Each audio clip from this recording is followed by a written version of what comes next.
আমার শ্রেষ্ঠ অভিভাবক, তখন তার কি দরকার না দরকার এটা ডিল করে স্বয়ং আল্লাহ। এবং অনেক মুফাসসিরিন ইকরাম বলেছেন, অনেক আহলুল ইলমরা বলেছেন এটা হচ্ছে ইসমে আজম। ইসমে আজম এমন দোয়া যেটা দিয়ে দোয়া করলে আল্লাহ দোয়া কবুল করে, কিন্তু এটা কোনটা এটা নিয়ে ইখতিলাফ আছে। কোন আহলুল ইলম বলেন এই লা ইলাহা ইল্লা আনতা সুবহানাকা ইন্নী কুনতু মিনাল যালিমিন এটা হচ্ছে ইসমে আজম। একদল আছে হাই হুতাশ করে, হায় আল্লাহ রে মোর কি হইল রে, মুই কি হরমু রে, মুই কমবে যামু রে, আছে না নাই? এরকম বিলাপ করতে নিষেধ করেছেন বিশ্বনবী। কি করব, কই যাব, কি হবে, হায় হায়, এরকম হাহুতাশ আছে না নাই? বিশ্বাসীরা হাহুতাশ করে না, তারা ইন্না লিল্লাহ পড়ে। কি পড়ে?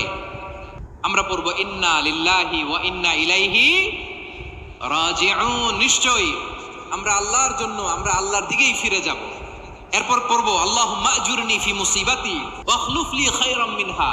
আল্লাহ, আমি যে বিপদে ধৈর্য ধারণ করলাম এটার সওয়াব দিও, সওয়াব দিও, আর যা হারালাম তার চেয়ে ভালো কিছু দিয়ে বদল করে দিও। সুবহানাল্লাহ পড়েন। বিশ্বনবীর হাদিস শুনলেন উম্মে সালামা রাদিয়াল্লাহু তাআলা আনহা।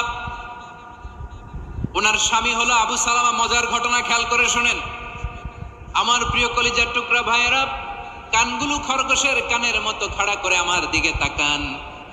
সাইয়্যিদাতুনা উম্মে সালামা রাদিয়াল্লাহু তাআলা আনহা, ওনার স্বামীর নাম আবু সালামা। শ্রেষ্ঠ দম্পতি, শ্রেষ্ঠ ফ্যামিলি। প্রথমে হিজরত করেছিলেন হাবাসায়, পরে হিজরত করেছেন মদিনায়। উহুদ যুদ্ধের পরে ওনার স্বামী আবু সালামা ইন্তেকাল করলো, শহীদ হলো। সুবহানাল্লাহ পড়েন।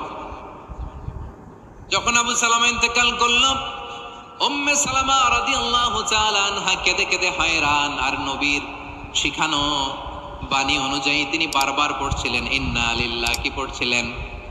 মুই কই যামু, কি হরমু, এগুলো বলে নাই। কি বলছে? ইন্না লিল্লাহ। যেহেতু বিশ্বনবী বলেছেন কেউ যদি বিপদের প্রথম ধাক্কায় পড়ে ইন্না লিল্লাহি ওয়া ইন্না ইলাইহি রাজিউন, আল্লাহুম্মা আজুরনি ফি মুসিবাতি ওয়া আখলুফ লি খায়রাম মিনহা, তাহলে এই বিপদে যে সে যা হারালো তার চেয়ে শ্রেষ্ঠ কিছু দিয়ে আল্লাহ তার বদল দিয়ে দিবে।